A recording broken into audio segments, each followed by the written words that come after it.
स्वागत करती हूँ आपका अपने चैनल डेंटल रेमेडीज़ में। आज हम एक ऐसी कॉमन प्रॉब्लम के बारे में बात करेंगे जो आजकल के लाइफस्टाइल की वजह से समाज में बहुत ज़्यादा देखी जाती है।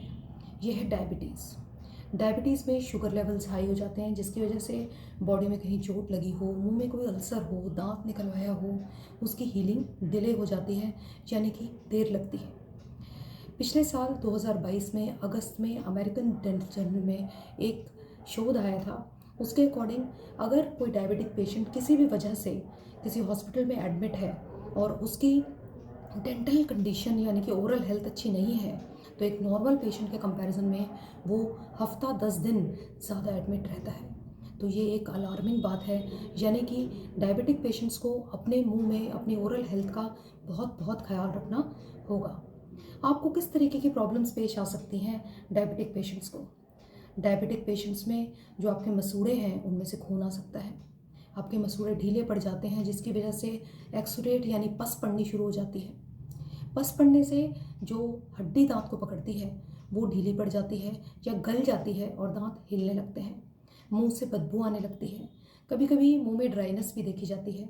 अब दांत हिल रहे हैं तो आपको खाना खाने में भी दिक्कत आएगी, यानी कि खाना खाने का प्रेशर आपके दांत नहीं ले पाएंगे। ऐसी कंडीशन में आप क्या करते हैं? आपको थोड़ा सा सरसों का तेल लेना है, उसमें बहुत ही थोड़ी सी यानी पिंच भर एक आपको हल्दी डालनी है और थोड़ा सा नमक भी डालना है। इसे एक चम्मच में ले लीजिए और गैस पे हल्का सा गर्म कीजिए, यानी कि वो सरसों का तेल गुनगुना हो। उससे अपने मसूड़ों का अच्छी तरह से मसाज कीजिए। जब आप ये मसाज कर लेंगे, उसके बाद आप अच्छे गर्म पानी में नमक का, सेंधे नमक का कुल्ला करिए। ये आपको बहुत ज़्यादा बेनिफिट देने वाला है। आपकी सारी प्रॉब्लम सॉल्व हो जाएंगी। इवन अगर थोड़े बहुत दांत हिल भी रहे हैं, हल्के हिल रहे हैं, तो वो जम भी जाते हैं। मैंने अपने क्लिनिक में अपने पेशेंट्स के साथ ये होते हुए देखा है। दांत जम गए हैं और पेशेंट अच्छे तरीके से खाना भी खा रहे हैं। यानी कि इस छोटे से नुस्खे से आपके दांत जो थोड़े बहुत हिल रहे हैं वो जम जाएंगे। आपके दांत खाने का प्रेशर ले पाएंगे और आप खाना भी ठीक तरीके से खा पाएंगे। हीलिंग भी अच्छी होगी। अब एक चीज़ है मुंह को ड्राई महसूस होना। डायबिटिक्स में आमतौर पे कभी कभी सलाइवरी सिक्रेशंस कम हो जाती हैं, लेकिन हर डायबिटिक में ये नहीं देखा जाता है। मुंह का सूखना देखते हैं, लेकिन बहुत ज़्यादा ड्राई रहना, मतलब पेशेंट ऐसा बोलता है कि थूक आ ही नहीं रहा है, मुंह बिल्कुल सूखा हुआ मुंह है। ऐसी कंडीशन में आपको पानी की मात्रा बढ़ानी होगी। ये जो नुस्खा मैंने आपको बताया है सरसों के तेल वाला, इसको अगर आप 2-3 महीने करेंगे तो आप देखिएगा 90% आपकी प्रॉब्लम सॉल्व हो जाएगी। लेकिन अगर आपके दांत बहुत ज़्यादा हिल रहे हैं तो प्लीज़ अपने डेंटिस्ट को विज़िट करिए, ताकि वो रिक्वायर्ड ट्रीटमेंट आपको दे सके।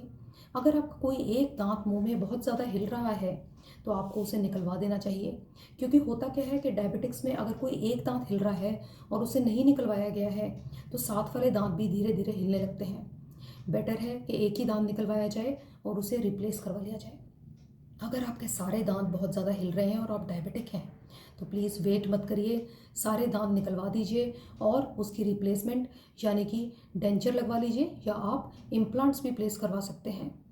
आपको अपने मुंह की बहुत केयर करनी है, क्योंकि डायबिटिक्स में अल्सर्स भी बहुत जल्दी जल्दी होते हैं। अगर आपने डेंचर पहना हुआ है तो डेंचर सोरनेस भी बहुत जल्दी जल्दी होती है। तो आपको ये जो मैंने नुस्खा बताया है ये ज़रूर करना है। अगर आपके मुंह में दांत नहीं है और आप डेंचर पहनते हैं, डेंचर सोरनेस बहुत ज़्यादा कॉमन है। उस कंडीशन में आपको गर्म पानी में सेंधे नमक का कुल्ला नहीं छोड़ना है।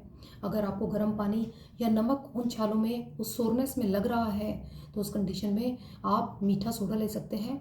उसे ठंडे पानी में मिलाइए और दिन में 2 बार उससे कुल्ला करना शुरू करिए।